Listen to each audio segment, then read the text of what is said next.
And for our final section for our digraph practice, we're going to be looking at some sentences. At the top circle in the color, you're going to find what digraph we're working with. This digraph is SH. Then in the black box, you see a sentence. She went shopping for a new hairbrush. Then down below, you have 3 blue circles.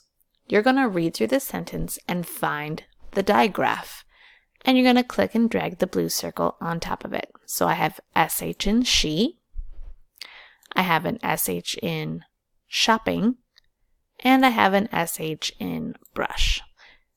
Now there's only 3 digraphs in each sentence, so once you run out of circles, that means you're all done. I'm going to quickly read through the rest of them, but you can pull the circles up. CH is Charlie ate a bunch of cookies for lunch. TH says the weather had lots of thunder and lightning. PH says I took a photo of a dolphin with my phone.